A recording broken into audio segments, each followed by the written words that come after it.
Sulo ang patay diyang dibangga ang usa ka pribadong van sa kasugat ini nga dump truck. Ang labaw pang pait mao nga ang mga pasahero sa van, mga persons with disabilities nga nagpaingon unta dinhi sa dakbayan sa Sugbo alang sa medical check-up. Leslie Caminado Vistil, Sugid Limi. Nakabsan sa kinabuhi kini mga sakay sa van nga mibangga sa dump truck pasado alas City kaganihang buntag sa City Ubaybayon, Barangay Talaga, lungsod sa Argao. Si Manang Ani Pilosas nagkurog pang nakiginabi ug misaysay giunsa nila pagtabang ang mga biktima. Naabay ka ng abi na kog palid lang gani ka nang nasuyakan gani. Yan amin nabuhag gani dali-dali kog lugsong. Ya pagtan-on ako doon na may babae din nga nagtuyha din sa kalsada. Nagpakitabang ba niya ko makuan lang ya katong babae nga dito sa sudag kana magipang kanang gipagawas diya sa bahan niya katong babae nga usa katong libat nga dalagan na inso akong mama namo to akong gitabang na ako nya istoryahan ni paman mi ato inko sige ampo lang jud sa Ginoo day wag arang sa Ginoo na ampo lang jud tan. Matod sa driver sa dump truck, ang van ni overtake sa tricycle ug wala na kini makabawi.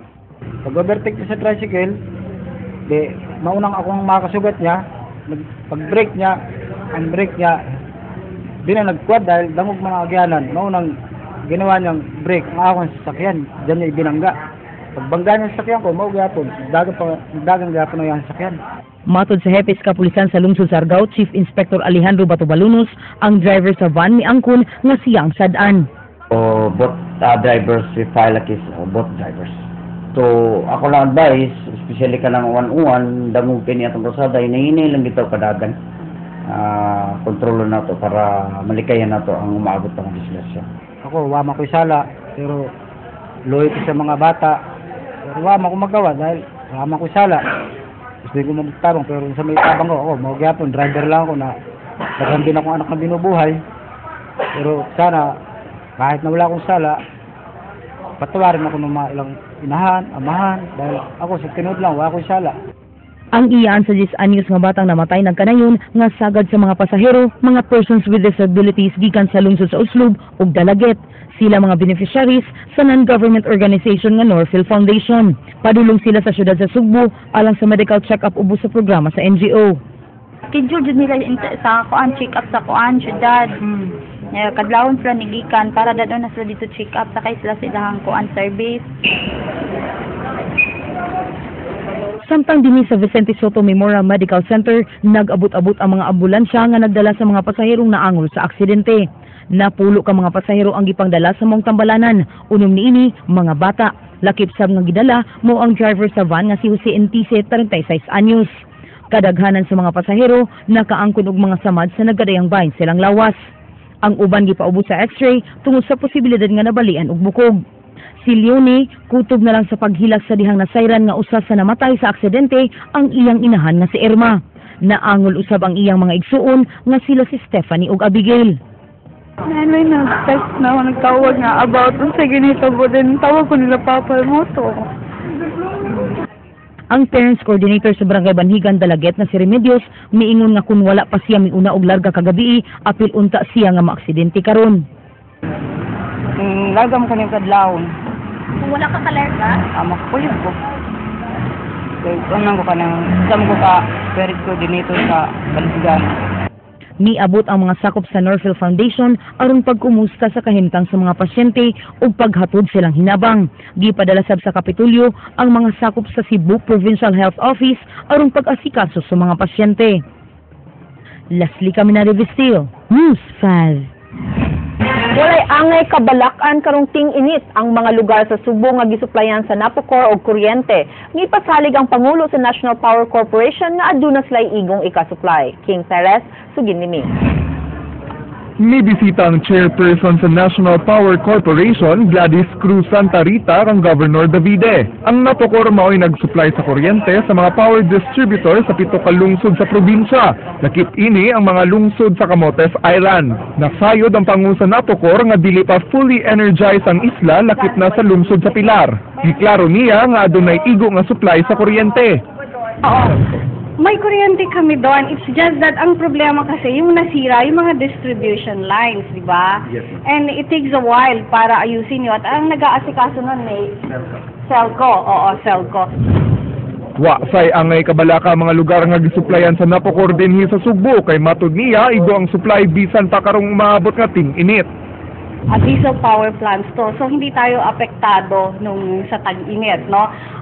Kaya naman na nagkakaroon sinasabi magkakaroon ng kakulangan dahil may mga galing sa hydroelectric power plants at apektado ng tag-init, no? Yung mga dams natin.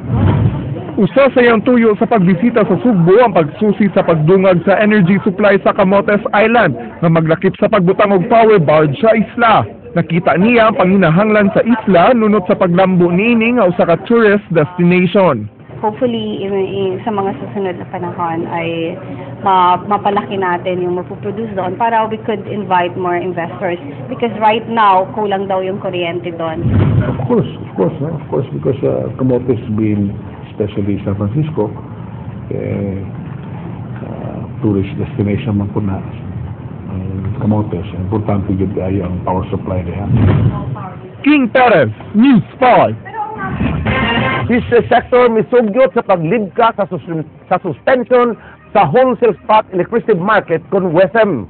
Gisuspenso sa Energy Regulatory Commission ang pagpatuman nini human sa bagyong Yolanda. Ubos sa suspension, dili makapalit og kuryente ang mga power distributors sa wholesale spot electricity market tungod sa pagpatuman o sa price freeze sa mga lugar nga ubos sa state of calamity. Sa wholesale electricity spot market, mag-usab-usab og mahimong bumahal ang presyo sa kuryente. Ang Cebu Chamber of Commerce and Industries, Cebu Business Club ug Bandawit Chamber of Commerce and Industries mao misugyot sa paglibka sa suspension pinagi sa usa ka resolution ngadto sa ARC. Suportado kini ni Governor Junjun Davide human mipasalig ang power sector nga way may tabong increase sa presyo sa kuryente.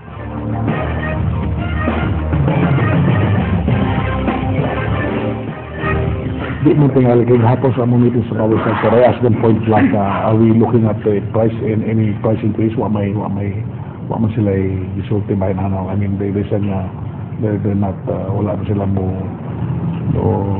anticipate na. Nakurat ang Pangulo sa Napocor diyang nahibalo nga adunay nag-ung-ung nga sumbong ang nangulo sa ilang buhatan dinhi sa Kabisayan sukad pa kani atong tuig 2011. Ang gireklamo nga Pangulo sa Small Power Utility Group mipadayag nga ang sumbong usa ka panimalos gikan sa gitaktak nga empleyado. King Perez, Suginlimi. Adunay gaungong nga reklamo dito sa Office of the Ombudsman for the Visayas ang Department Head sa Napocor Small Power Utility Group nga si Edmundo Veloso.